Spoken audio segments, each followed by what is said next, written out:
اعوذ باللہ من الشیطان الرجیم بسم اللہ الرحمن الرحیم کیف یکون للمشرکین عہد عند اللہ وعند رسولہ الا الذین عاہدتم عند المسجد الحرام فما استقاموا لکم فاستقیموا لهم ان اللہ یحب المتقین کیف وإن یظہروا علیکم لا یرقبوا فیکم الا ولا ذمہ یرضونکم بافواہہم وتابى قلوبہم واکثرهم فاسقون اشتروا بآیات اللہ ثمنا قلیلا فصدوا عن سبیلہ انہم ساء ما كانوا یعملون لا يرقبون في مؤمن الا ولا ذمہ واولئک هم المعتدون فإن تابوا واقاموا الصلاة وآتوا الزکاة فإخوانكم في الدين ونفصل الآیات لقوم يعلمون وإن نكثوا أيمانهم من بعد عهدهم وطعنوا في دينكم فقاتلوا أئمة الكفر إنهم لا أيمان لهم لعلهم ينتهون ألا تقاتلون قوما نكثوا أيمانهم وهموا بإخراج الرسول وهم بدؤوكم أول مرة أتخشونهم فالله أحق أن تخشوه إن كنتم مؤمنين قاتلوهم ويعذبهم الله بأيديكم ويخزيهم وينصركم عليهم ويشفي صدور قوم مؤمنين ويذهب غيظ قلوبهم ويتوب الله على من يشاء والله عليم حكيم أم حسبتم أن تتركوا ولما يعلم الله الذين جاهدوا منكم ولم يتخذوا من دون الله ولا رسولہ ولا المؤمنین ولیجا واللہ خبیر بما تعملون۔ مشرکوں کا عہد اللہ اور اس کے رسول کے نزدیک کیسے رہ سکتا ہے سوائے ان کے جن سے تم نے عہد و پیمان مسجد حرام کے پاس کیا ہے۔ جب تک وہ لوگ تم سے معاہدہ نبھائیں تم بھی ان سے معاہدہ نبھاؤ، بلا شبہ اللہ متقیوں سے محبت رکھتا ہے۔ ان کے وعدوں کا کیا اعتبار؟ ان کا اگر تم پر غلبہ ہو جائے تو نہ یہ قرابت داری کا خیال کریں نہ عہد و پیمان کا۔ اپنی زبانوں سے تو تمہیں پرچا رہے ہیں لیکن ان کے دل نہیں مانتے، ان میں اکثر فاسق ہیں۔ انہوں نے اللہ کی آیتوں کو بہت کم قیمت پر بیچ دیا، اس کی راہ سے روکا، بہت برا ہے جو یہ کر رہے ہیں۔ یہ تو کسی مسلمان کے حق میں کسی رشتہ داری کا یا عہد کا مطلق لحاظ نہیں کرتے، یہ ہے ہی حد سے گزرنے والے۔ اب بھی اگر یہ توبہ کر لیں اور نماز کے پابند ہو جائیں اور زکوٰۃ دیتے رہیں تو تمہارے دینی بھائی ہیں۔ ہم تو جاننے والوں کے لیے اپنی آیتیں کھول کر بیان فرما رہے ہیں۔ اگر یہ لوگ عہد و پیمان کے بعد اپنی قسموں کو توڑ دیں اور تمہارے دین میں تانا زری کریں تو تم بھی ان سرداران کفر سے بھیڑ جاؤ۔ ان کی قسمیں کوئی چیز نہیں، ممکن ہے کہ اس طرح وہ بھی باز آ جائیں۔ تم ان لوگوں کی سرکوبی کے لیے کیوں تیار نہیں ہوتے جنہوں نے اپنی قسموں کو توڑ دیا اور پیغمبر کو جلا وطن کرنے کی فکروں میں ہیں، اور پہلے انہوں نے خود ہی تم سے چھیڑ چھاڑ کی۔ کیا تم ان سے ڈرتے ہو؟ اللہ ہی زیادہ مستحق ہے کہ تم اس سے ڈرو بشرط کہ تم ایماندار ہو۔ ان سے تم جنگ کرو، اللہ انہیں تمہارے ہاتھوں عذاب دے گا، انہیں ذلیل و رسوا کرے گا، تمہیں ان پر مدد دی جائے گی اور مسلمانوں کے کلیجے ٹھنڈے کرے گا اور ان کے دل کا غم و غصہ دور کرے گا۔ اور اللہ جس پر چاہتا ہے توجہ فرماتا ہے، اللہ خوب جاننے والا حکمت والا ہے۔ کیا تم یہ سمجھے بیٹھے ہو کہ تم چھوڑ دیے جاؤ گے؟ حالانکہ ابھی تک اللہ نے ان لوگوں کو جانا ہی نہیں جنہوں نے تم میں سے جہاد کیا اور جنہوں نے اللہ اور اس کے رسول اور مومنوں کے سوا کسی کو دلی دوست تو نہیں بنایا۔ اللہ خوب خبردار ہے جو تم کر رہے ہو۔ کیف یکون للمشرکین عہد عند اللہ وعند رسولہ الا الذین عاہدتم عند المسجد الحرام فما استقاموا لکم فاستقیموا لهم ان اللہ یحب المتقین۔ مشرکوں کا عہد اللہ اور اس کے رسول کے نزدیک کیسے رہ سکتا ہے سوائے ان کے جن سے تم نے عہد و پیمان مسجد حرام کے پاس کیا۔ جب تک وہ تم لوگوں سے معاہدہ نبھائیں تم بھی ان سے معاہدہ نبھاؤ، بلا شبہ اللہ متقیوں سے محبت رکھتا ہے۔ یہ اس معاہدے کی طرف اشارہ ہے جو پچھلی مرتبہ پچھلے درسوں میں بھی جس کو پیش کیا گیا۔ مشرکین مکہ اور اللہ کے نبی صلی اللہ علیہ وسلم کے درمیان جو معاہدہ ہوا تو ایک تو ایسا تھا جو مدینہ اور اس کے اطراف کے علاقوں میں بھی ہوا تھا، اور خاص طور سے مکہ کے جو مشرکین تھے، یہ وہ مشرکین تھے جو اطراف کی قبائل تھے، لیکن مکہ کے جو مشرکین تھے ان سے صلح حدیبیہ کا جو معاہدہ ہوا یہ بالکل حرم کے قریب ہوا تھا۔ اللہ نے اسی کی طرف اشارہ کیا ہے کہ جن سے تم نے عہد و پیمان مسجد حرام کے پاس کیا، یہ معاہدہ تھا کہ 10 سال اب دونوں فریقین ایک دوسرے کے خلاف کسی بھی قسم کی کوئی کارروائی نہیں کریں گے، اور جن قبیلوں سے کسی بھی فریق کا معاہدہ ہے ان کے خلاف وہ فریق کسی کی مدد نہیں کرے گا۔ یعنی اللہ کے نبی سے جن لوگوں نے معاہدہ کیا تھا، جن مشرک قبیلوں نے، تو مشرکین مکہ یا ان کے حلیف قبیلے ان کے اوپر حملہ نہیں کریں گے، اور مشرکین مکہ اور ان کے حلیف قبیلوں پر اللہ کے نبی یا ان کے حلیف قبیلے۔ لیکن کیا ہوا؟ جب تک کہ وہ لوگ تم سے معاہدہ نبھائیں تم بھی ان سے معاہدہ نبھاؤ۔ اب جب معاہدہ ایک مرتبہ طے ہو گیا، عہد و پیمان ہو گیا کہ ہم لوگ جنگ نہیں کریں گے اور ہمارے اور تمہارے درمیان یہ چیز طے شدہ ہے، اب اس میں یہ تمام چیزیں نہیں دیکھی جائے گی کہ کس سے ہوا، کیا ہوا۔ اللہ تعالیٰ نے کہا تم اہل ایمان ہو، تم نے معاہدہ کر لیا، معاہدہ مشرکین مکہ سے ہوا ہے۔ اللہ تعالیٰ کہہ رہا ہے بلا شبہ تم ان سے، جب تک تم لوگوں سے وہ معاہدہ نبھاتے ہیں تم بھی ان سے نبھاؤ۔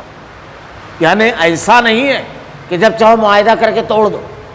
اصول اجتماعی اور انفرادی زندگی میں اور اس کی پاسداری کامیابی کی ضمانت ہوتی ہے، اور اسلام نے اپنے ماننے والوں کو انتہائی بااصول زندگی دی ہے۔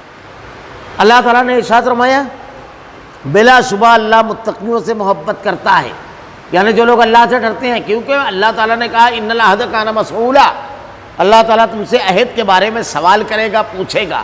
اب وہ عہد چاہے کسی بھی قسم کا ہو، لیکن تم سے سوال کیا جائے گا، پوچھا جائے گا۔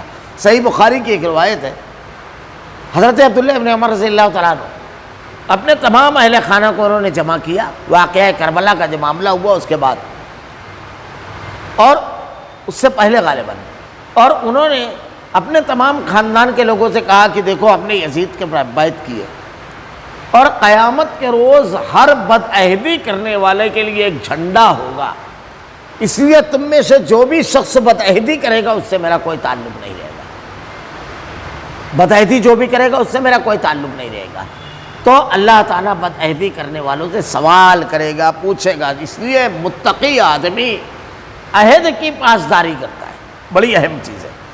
کیف وَإِن يَظْهَرُوا عَلَيْكُمْ لَا يَرْقُبُوا فِيكُمْ إِلًّا وَلَا ذِمَّةً، ان کے وعدوں کا کیا اعتبار ہے؟ ان کا اگر تم پر غلبہ ہو جائے تو نہ یہ قرابت داری کا خیال کریں نہ عہد و پیمان کا۔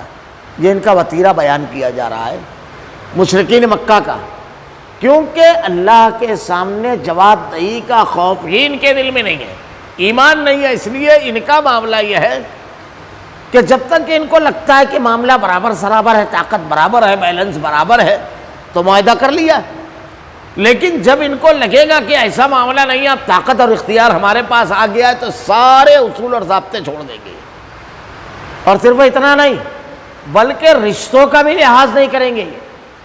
یا ہمارا پڑوسی ہے، یا ہمارا ہم وطن ہے، یا ہمارا شہر کا ہے، یا ہمارا کاروبار ہے، اس سے یہ تمام چیزیں تو بہت بات کی ہے، خون کے رشتوں کا بھی لحاظ نہیں کریں گے۔ اور تاریخ اٹھا کر دیکھیے مشرکین مکہ نے کیا کیا۔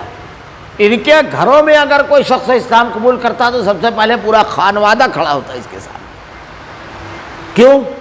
قرابت کا لحاظ نہیں کیا انہوں نے، رشتہ داری کا لحاظ نہیں کیا کہ بھائی اس کو ایک چیز اگر صحیح سمجھ میں آ گئی ہے کہ ایک اللہ کی عبادت، مجھ کو سینکڑوں خداؤں کی عبادت سمجھ میں آئی، میں اس کو کرنا ہو کہ ایک اللہ کی عبادت، یہ اپنے دین پر قائم رہے، کیونکہ اسلام میں ایسا کوئی نہیں پائیں گے آپ۔ اللہ تعالیٰ نے قرآن کی آیت جب نازل فرمائی لا اکراہ فی الدین، دین میں کوئی زور زبردستی نہیں ہے، تو اس کے پس منظر میں کئی چیزیں بیان کی گئی ہے۔ ایک تو یہ کہ یہودی جو ہے یہ بدعقیدہ بھی ہیں، تو ان لوگوں نے بہت ساری بدعقیدگی کی چیزیں پھیلا دی تھی، جیسے آج ہمارے یہاں بھی کچھ مسلمانوں کے درمیان یہ اس قسم کی بدعقیدگی پائی جاتی ہے۔ اگر کسی کا بچہ نہیں جیتا تھا، یعنی اولاد ہو اور مر جائے، اولاد ہو اور مر جائے، تو ان لوگوں نے ایسا مشہور کر دیا تھا کہ اہل کتاب ہے یہودی، تو تم اہل کتاب یعنی اس کو یہودی بنا دو، وہ جی جائے گا۔ تو مدینہ کے لوگ بدعقیدہ کمزور لوگ تھے، شرک میں مبتلا تھے، اللہ کے نبی سے پہلے اسلام نہیں آیا تھا، تو بہت سارے لوگ ایسے تھے جن کی اولادیں یہودیوں کے پلے اور یہودی ہوئے۔ جب یہ ایمان لائے تو انہوں نے کہا کہ بزور ہم اپنے بیٹوں کو مسلمان کرتے ہیں۔ اللہ نے کہا لا اکراہ فی الدین، دین میں کوئی زور زبردستی نہیں ہے۔ یہ بدعقیدگی وہاں تھی، اور حیرت انگیز چیز یہ ہے کہ اسلام کے نام لغواؤں میں بھی کچھ ایسی بدعقیدگی پائی جاتی ہے، یعنی کچھ ایسے عقیدے بنا لیے گئے ہیں کہ اگر کوئی بچہ جیتا نہیں ہے تو اس کو 5 سال تک کے بھیک کے کپڑے اور بھیک کی تمام چیزیں دی جاتی ہیں، یا تو کسی کے نام پر چھوڑ دیا جاتا ہے، فلاں کا فقیر، فلاں کا یہ، فلاں کا وہ۔ یہ ساری چیزیں بدعقیدگی کی ہے، زندگی اور موت اللہ کے ہاتھ میں، ان تمام چیزوں سے وہ ٹلتی نہیں، اللہ کے فیصلے ٹلتے نہیں ہیں۔ تو خیر یہ ان لوگوں کا معاملہ تھا، نہ یہ قرابت داری کا خیال کریں، نہ عہد و پیمان کا۔ اہل ایمان کو کہا گیا کہ تم تقوی کا متقی ہو، تو اس لیے عہد و پیمان کا تم لحاظ کرو، اور ان کا وتیرہ بتایا گیا، ان کا عمل یہ ہے۔ لیکن ان کے اپنی زبانوں سے تو یہ تمہیں پرچا رہے ہیں، جب تمہاری مجلس میں بیٹھتے ہیں ارے پھر دیکھیے تمہاری طرح بات کرتے ہیں، بہت دل لبھانے والی بات کرتے ہیں۔ ہمارے یہاں دیکھیے نا اس قسم کے بیانات دے دیتے ہیں جب، لیکن مسلمانوں پر وقت تو آتا ہے برا تو یہ سارے لیڈران غائب رہتے ہیں، ورنہ آ کر کے بڑی بڑی باتیں کرتے ہیں تو بہت پرچاتے ہیں، لیکن کیا کہا؟ ان کے دل نہیں مانتے، یہ اندر سے نہیں، زبان تو صرف وہ کہتے ہیں، دل کے اندر تو نفرت ہے۔ تم کو تکلیف پہنچے تو ان کو خوشی ہوتی ہے، یا تو خاموش تماشائی ہوتے ہیں، یا پیچھے جا کر کے سامنے والے کو احساس دلاتے ہیں کہ تیرے سامنے کوئی نہیں ہے سوائے ان لوگوں کے، بھیڑ جائے ان سے، ان کو طاقت کا احساس دلاتے ہیں۔ یہ تمام چیزیں ہیں، اور ہر دور میں یہ اسلام دشمن قوتوں میں پائی جائے گی۔ اللہ تعالیٰ ایک ضابطہ دے رہا ہے، ان ضابطوں کو فالو کرو۔ آج کے منظرنامے بھی آپ نظر ڈالو کہ کیا ہے، یہ اللہ تعالیٰ کہہ رہا ہے تمہارے زبانوں سے تمہیں پرچا رہے ہیں، بیانات دے رہے ہیں، پرچار کر رہے ہیں، اعلانات آ رہے ہیں، لیکن عملی طور پر کبھی نہیں ملیں گے، لیکن ان کے دل نہیں مانتے، ان میں سے اکثر فاسق ہیں، یعنی اس معاملے میں وہ فاسق ہیں، اصول پسند، زبان کے دھنی، وعدے کے پکے، اور دیانتداری سے تمہارے ساتھ دینے والے نہیں ہیں، فاسق لوگ ہیں، یہ یاد رکھیے۔ اشتروا بآیات اللہ ثمنا قلیلا فصدوا عن سبیلہ انہم ساء ما کانوا یعملون۔ انہوں نے اللہ کی آیتوں کو بہت کم پر بیچ دیا، بہت کم قیمت پر بیچ دیا، اس کی راہ سے روکا، بہت برا ہے جو یہ کر رہے ہیں۔ معاہدہ کن لوگوں سے تھا؟ ایک تو مشرکین مکہ اور اطراف کے مشرک قبیلے تھے، اور دوسرے یہود تھے، دونوں کا تذکرہ یہاں پر کیا جا رہا ہے۔ یہودیوں نے بھی ہمیشہ عہد شکنی کی۔ جب اللہ کے نبی صلی اللہ علیہ وسلم کے خلاف مشرکین مکہ غزوہ خندق کے موقع پر ایک بہت بڑا لشکر جرار 10,000 کا لے کر کے آئے، اطراف کے تمام قبائل کو ملا لیا، تو یہودیوں سے معاہدہ تھا۔ اللہ کے نبی صلی اللہ علیہ وسلم نے صحابہ کرام کو بھیجا کہ جا کر دیکھو وہ اپنے معاہدے پہ قائم ہیں یا ان لوگوں نے بدعہدی کر دی۔ تو ان لوگوں نے اس وقت معاہدہ توڑ دیا، بلکہ یہودیوں کا سردار جو تھا حی بن اکتب اور دیگر جو ان کے بڑے علماء تھے، وہ ایک ایک قبیلے میں جا کر گھومے اور اللہ کے نبی کے خلاف جنگ کے خلاف اکسایا، جبکہ اللہ کے نبی سے ان کا معاہدہ تھا۔ یہ اور پھر اس کے بعد یہ ہوا کہ اللہ تعالیٰ کی مدد آئی، اور غزوہ تبوک میں، غزوہ خندق میں، احزاب میں مشرکین مکہ کو نامراد لوٹنا پڑا، اور پھر اللہ تعالیٰ نے ان لوگوں کو اللہ کے نبی کو حکم دیا کہ ان کا انتظام، اللہ کے نبی نے پھر ان لوگوں کو کیفر کردار تک پہنچایا۔ دھوکے باز، معاہدہ شکن، آپ کے مشکل حالات میں دشمنوں کے ساتھ اندر سے مل جائے، آپ کے ساتھ کہیں کھڑا نظر نہ آئے، آپ کے مشکلات میں کہیں دکھائی نہ دے وے، آپ ایسے کو اپنا دوست اور اپنا محبوب کہہ رہے ہو، اپنا ساتھی کہہ رہے ہو، اور تم اس کو اقتدار دلانے کے لیے، تم اس کو قوت دلانے کے لیے تم اسے دودھ پلا رہے ہو، کیا تم کو اتنا بھی شعور نہیں ہے؟ اللہ رب العالمین کہہ رہا ہے یہ وہ لوگ ہیں، انہوں نے اللہ کی آیتوں کو بہت کم قیمت پر بیچا، ثمنا قلیلا، یہ یہود کی صفت دوسرے مقامات پر بھی قرآن میں بتائی گئی ہے، اور اس کی راہ سے روکا، یعنی دعوت کا کام کرنے، عبادت کا کام کرنے، جھوٹے الزامات لگا کر، جھوٹے مقدمات لگا کر کے ان لوگوں کو مجرم بنایا، ان کے خلاف کارروائیاں کی۔ یہ ان کے کردار کو دیکھو، بہت برا ہے جو یہ کر رہے ہیں، یہ اللہ تعالیٰ کہہ رہا ہے بہت برا کام کر رہے ہیں، اور برائی کا انجام انعام نہیں عذاب ہوتا ہے، چاہے دنیا میں چاہے آخرت میں۔ لا يرقبون فی مومن الا ولا ذمہ واولئک هم المعتدون، یہ تو کسی مسلمان کے حق میں کسی رشتہ داری کا یا عہد کا مطلق لحاظ نہیں کرتے، یہ ہیں ہی عہد سے گزر جانے والے۔ ان لوگوں کا معاملہ یہی تھا کہ کوئی مسلمان ان کا رشتہ دار ہے، کوئی مسلمان ہے، کسی قبیلے سے ان کا معاہدہ ہے، حلیف ہے، کسی کا لحاظ نہیں کرتے۔ ایک دفعہ غلبہ ملا، قوت ملی، اختیار ملا، سارے ضابطوں کو بالائے طاق رکھ کر کے، سارے اصولوں کو توڑ کر کے یہ وہی کرتے ہیں جو ان کو کرنا ہوتا ہے۔ ان کے پاس کوئی ضابطہ نہیں ہے۔ اللہ تعالیٰ ان کا کردار بار بار کھول رہا ہے، بار بار۔ اپنے دشمنوں کو ان کے کردار سے پہچانیے۔ تاریخ میں ادوار بدلیں گے، افراد بدلیں گے، رویہ اور کردار نہیں بدلے گا۔ ایک ایمان والا آدمی اللہ کی واحد، اللہ کی بندگی کرنے والا رہے گا، ہر دور میں، کسی بھی دور کا ہو، اور اتباع سنت، توحید خالص اتباع سنت ہوگی اس کے اندر، رشتوں کا اکرام ہوگا، پڑوسیوں کے حقوق کی ادائیگی ہوگی، تجارت میں دیانت داری اور ایمانداری ہوگی، گفتگو میں نرمی ہوگی، رشتوں کو نبھائے گا، درد مندوں اور ضرورت مندوں کے لیے کھڑا ہوگا اور کام آئے گا، اپنے مال سے، اپنے وقت سے، اپنی صلاحیت سے، اپنے الفاظ سے لوگوں کی ہمدردی اور لوگوں کی تکلیفوں کو دور کرے گا۔ یہ اس کا وتیرہ اور یہ اس کا عمل ہوگا۔ لیکن منافقین، مشرکین، ایمان نہیں رکھنے والوں کا وتیرہ کیسا ہوگا؟ حالات کے ساتھ تبدیل ہوگا۔ جب حالات بدلیں گے، جب کرونا جب آیا تو کیا ہوا؟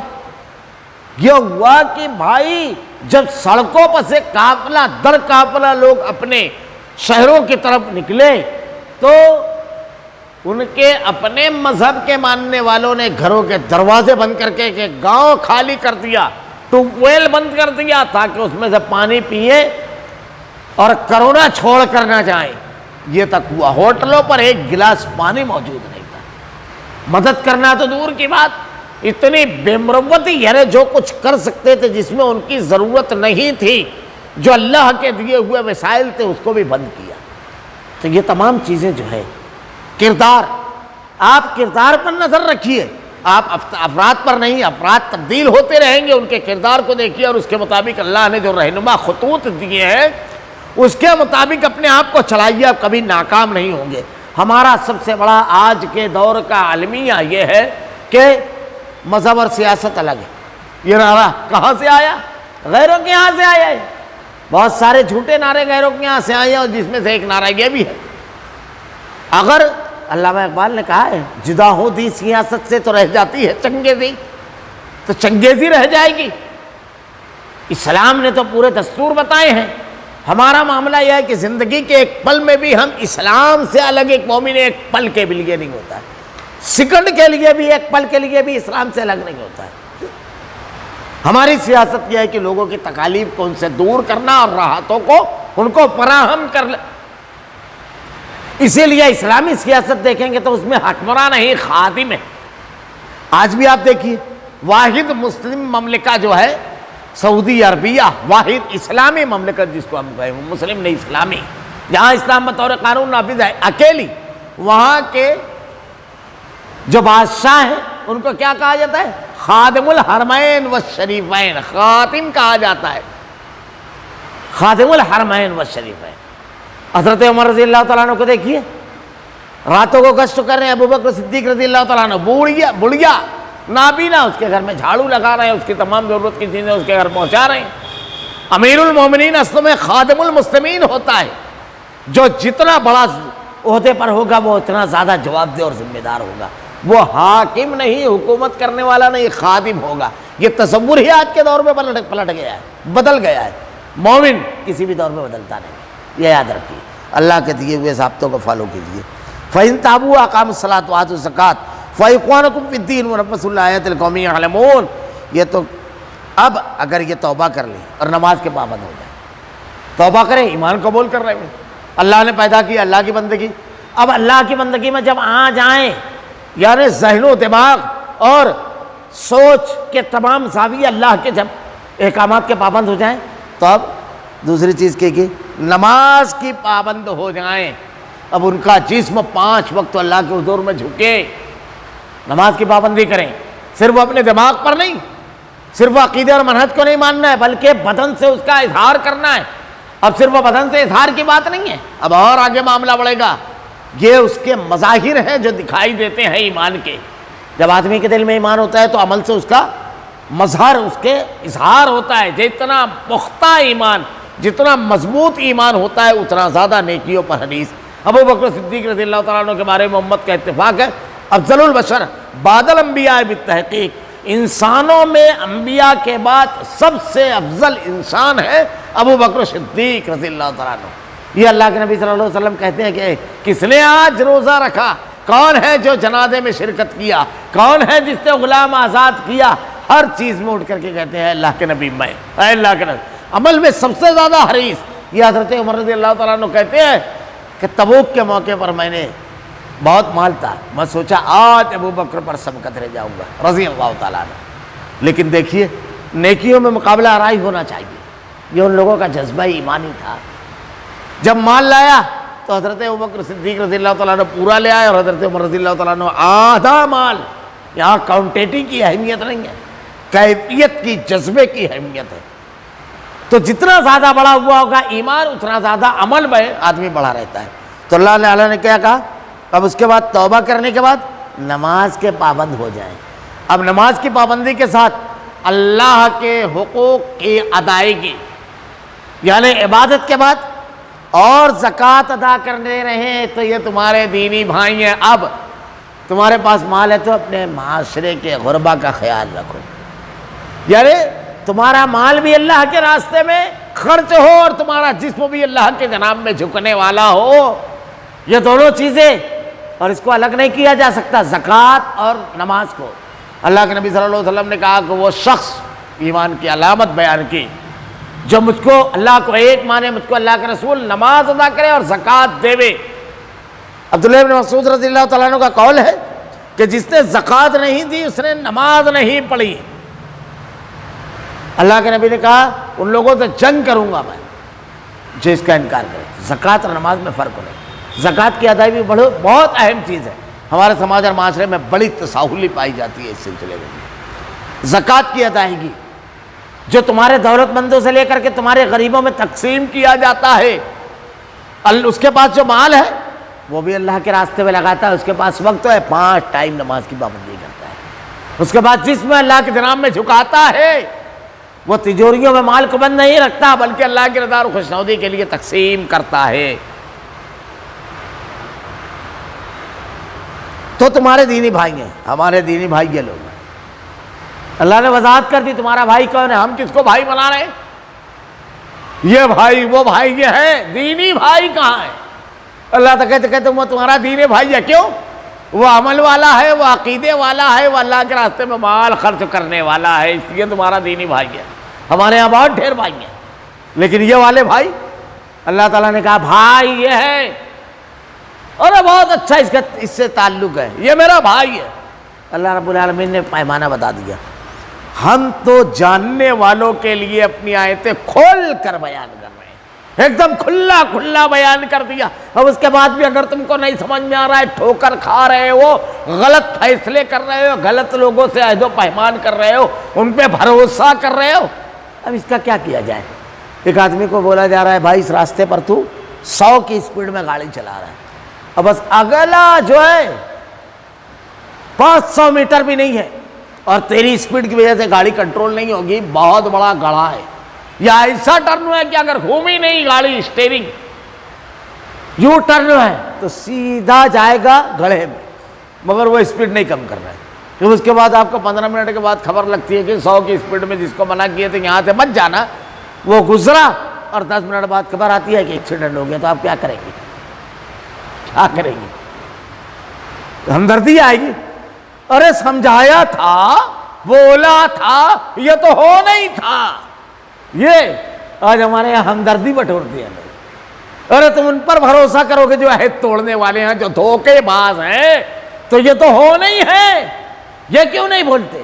اپنا محاسبہ کیوں نہیں کرتے کہ ہم نے کہاں پر اللہ کی کھلی ہوئے احکامات کے خلاف ورزی کی؟ اللہ تعالیٰ کہتا ہے جاننے والوں کے لیے ہم نے اپنی آیتیں کھول کر بیان کر رہے ہیں، کھلا کھلا بتا دیا، اس کے بعد بھی تمہارا وتیرہ ویسے ہی رہا تو اب گڑھوں میں گر رہے ہو, ایکسیڈنٹ ہو رہا ہے, ہڈیاں ٹوٹ رہی ہے, تو بول رہے بہت تکلیف ہے. تو ہونا ہے نا, ہڈی ٹوٹے گی تو کیا آرام ہوگا؟ دوا خانے ہی میں پڑے رہو گے, پھر کام دھندا سب چھوٹے گا اور بل ایکسٹرا رہے گا اور تکلیف نفع میں رہے گی. تو یہ سب تو ہونا ہی ہے. آفس اور دکان بند ہوگی تو یہ سب ہو رہا ہے نا. تو کھول کھول کر کے بیان کیا اللہ تعالیٰ نے.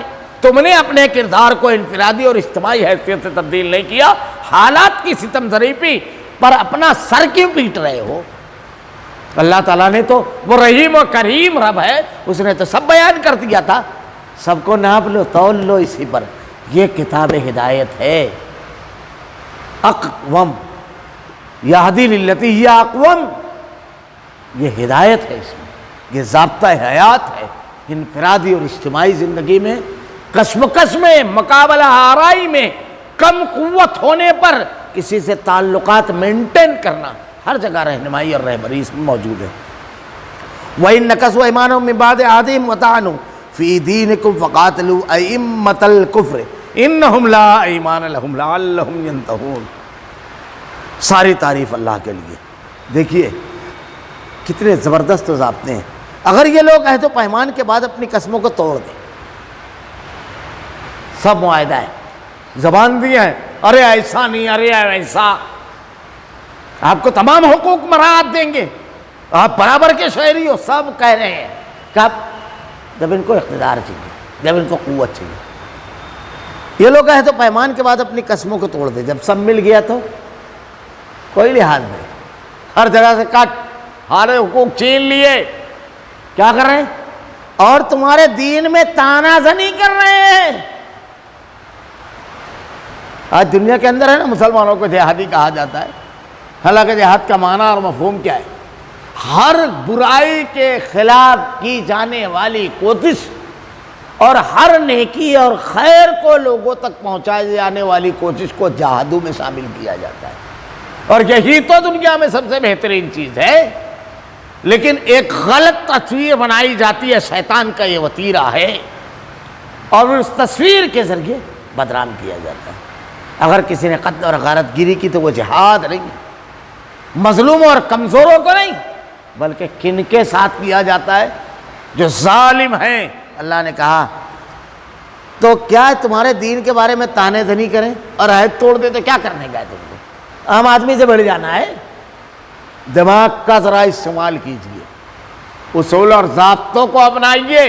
اللہ نے کہا تم بھی ان کے سرداران کفر سے بھڑ جاؤ. تم چھوٹے چھوٹے سپولوں کو کچلنے میں لگے ہو, پتے جھاڑتے ہو. ذرا ٹانگ کے نیچے سے کرسی کھینچو, ذرا ان کی معیشت پہ ضرب ڈالو. کن کی؟ چیلے چپاٹوں کی.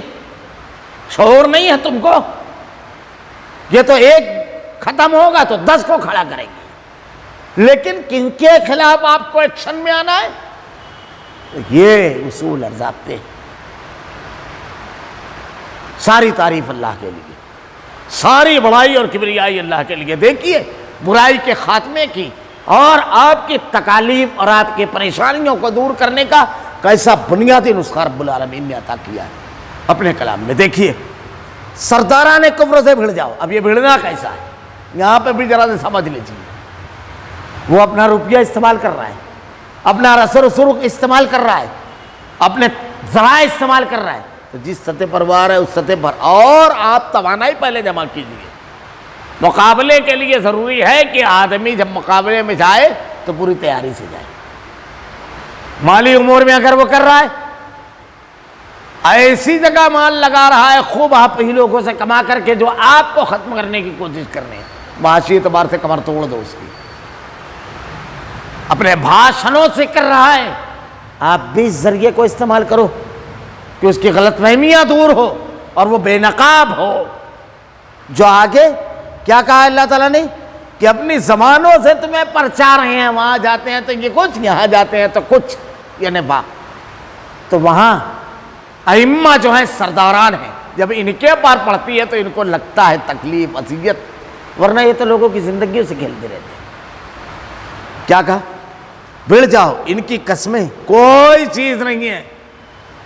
وعدہ کرتے ہیں نا، قسم کھاتے ہیں نا، چھوٹے ہیں. اقدامات پر نظر رکھنا ہے. عہد و پیمان کو توڑنے والے، تمہارے دین میں تانا دھنی کرنے والے، یہ سب دیکھو. اب اس کے بعد آگے قسم کھاتے ہیں تو جھٹے ہیں. اللہ تعالیٰ نے کہا کوئی چیز نہیں ہے. جب تم اقدام کرو گے تو کیا ہوگا؟ ممکن ہے اس طرح وہ باز آ جائیں، کیونکہ ایسا آدمی انتہائی ابن الوقت اور مفاد پرست ہوتا ہے. جب اس کے مفاد پہ ضرورت پڑتی ہے سب سے پہلے وہ بھاگتا ہے، سب سے پہلے. کب تک وہ میدان میں رہتا ہے؟ دوسرے لڑتے رہتے ہیں، اس کا مفاد، مال بھی آتا رہتا ہے، عزت بھی باقی رہتی ہے، اور اس کے اوپر پردہ بھی پڑا رہتا ہے، بالکل مطمئن رہتا ہے. جیسا ہی تم پردہ نوچو، اس کے اوپر ضرب ڈالو، تو میرے وقت میں نہیں، جب اس کا وقت آیا تو پلٹ کر نہیں دیکھنا. ہمارے یہاں ہے نا سیکولرزم کا مکھوٹا اوڑھ کر مسلمانوں پر جب برا وقت آتا ہے تو غائب رہتے ہیں، نہیں تو وہ مکھوٹا اوڑھ کر آتے ہیں. تو تم ہم کو نہیں پہچانا تو ہم بھی نہیں پہچانتے تجھ کو. ایک دفعہ سر گھما کر تو دیکھو. تم تو اپنے گلیوں میں آتے ہیں تو زندہ باد مرد آباد میں لگے رہتے ہو. گھما کر دیکھو کیا ہوگا، دیکھ لینا. انتہائی ابن الوقت اور مفاد پرست ہوتے ہیں. یہ ان کی مفاد پرستی اللہ تعالیٰ ان کے مزاج کو جانتا ہے. کس کو؟ چھوٹے موٹوں کے نہیں، ان کو جڑوں پر وار کرو. یہ اللہ تعالیٰ کے جو ضابطے دیے گئے ہیں.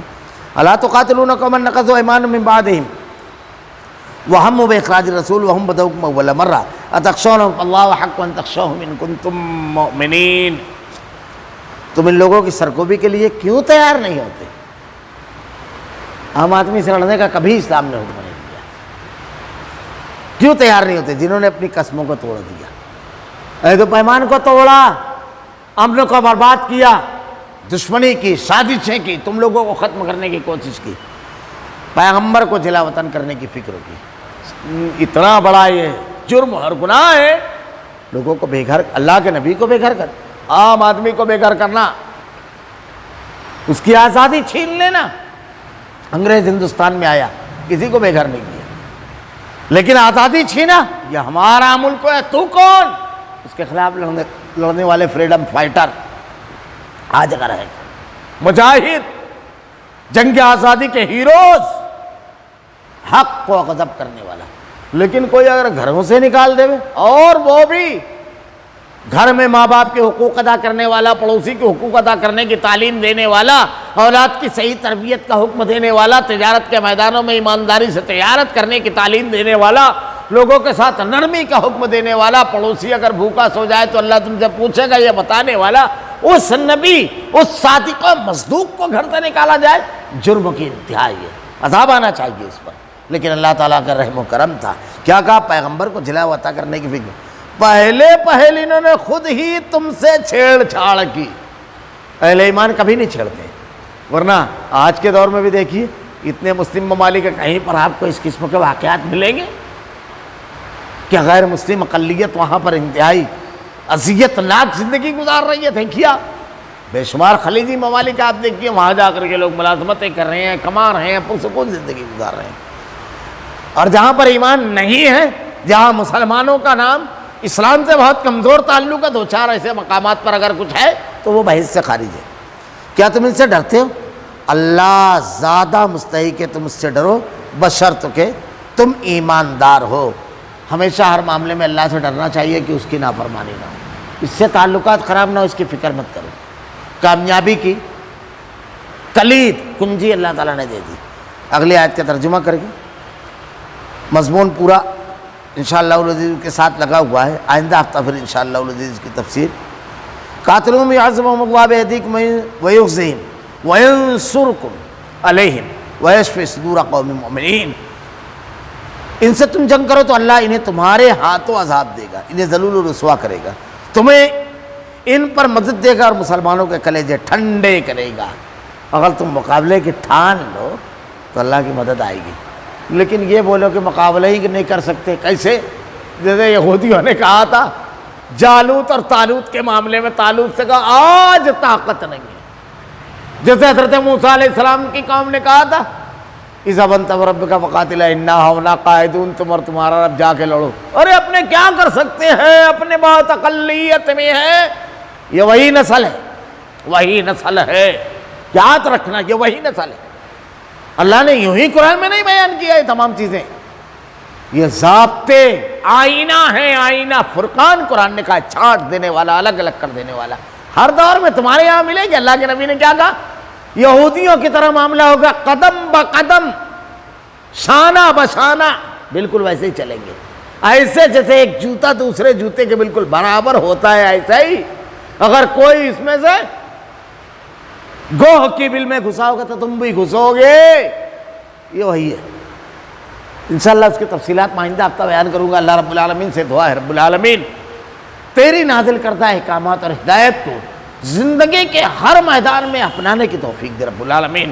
الہ العالمین اہل ایمان کو رب العالمین جو تیری نازل کردہ ہدایت سے دوری ہو گئی ہے رب العالمین اسے قریب کر دے، اپنی زندگی کے ضابطے حالات کے مطابق نہیں، تیرے نازل کردہ احکامات کے مطابق طے کرنے کی توفیق دے۔